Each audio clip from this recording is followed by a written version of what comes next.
নমস্কার, কেমন আছেন সবাই? আশা করছি সবাই ভালোই আছেন। তো আমিও বেশ আছি। দেখুন, ভোর ভোর বসে পড়েছি রান্না করতে। আজকে আমি মেটে আলু আর রুই মাছ দিয়ে তরকারি করব। তো তরকারিটা আমি কিভাবে করি দেখুন, আপনাদের সঙ্গে শেয়ার করছি। আগে ছোটোবেলায় জানেন তো, বাড়িতে এই মেটে আলু চাষ হতো।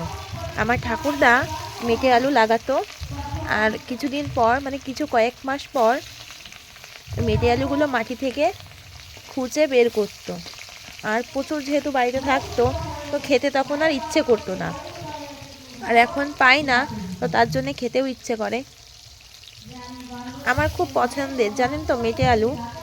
আমার বর অবশ্য খায় না, তবে আমার জন্য এনে দেয়। তো আজকে ভাবলাম রুই মাছ দিয়ে এই মেটে আলু রান্না করি। অনেকদিন খাওয়া হয় না মেটে আলু।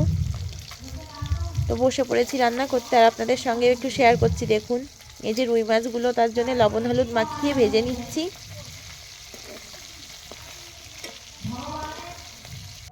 আমার রুই মাছ ভাজা হয়ে গেছে, আমি তুলে নিয়েছি।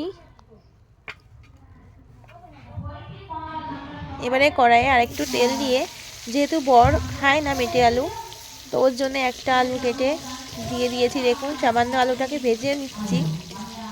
ভেজে নেওয়ার পরে মেটে আলুটা দিয়ে দিয়েছি।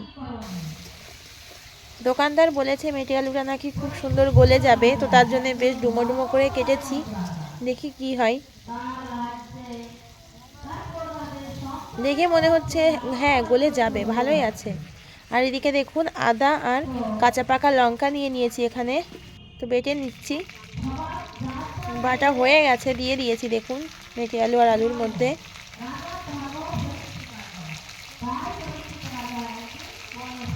দেখুন, ভিডিওটা দেখে আপনারা বুঝতেই পারছেন কত ভোর ভোর রান্না করছি।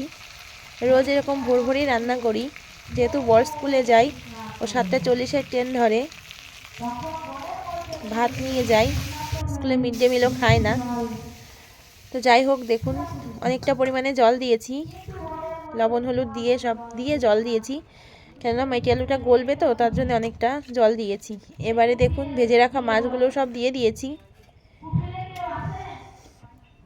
এভাবে ছোটোবেলায় মাকে দেখতাম মেটে আলু রান্না করতে, তো আমিও করি। এই যে ঢেকে ঢেকে রান্না করছি দেখুন। এবারে তরকারিটা তুলে রেখে কড়াই আর একটু তেল দিয়ে সোমবারা দেওয়ার জন্য জিরে, তেজপাতা আর শুকনো লঙ্কা দিয়ে দিয়েছি।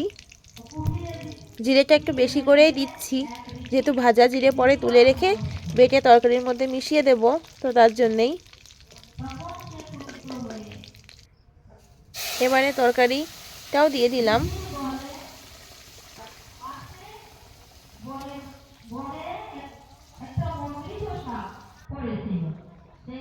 এবার জিরে বাটাটা দিয়ে নামিয়ে নেব। তো এভাবে আপনারাও রান্না করে খেয়ে দেখবেন, ভালো লাগবে আশা করি। এই যে আমার রান্না হয়ে গেছে।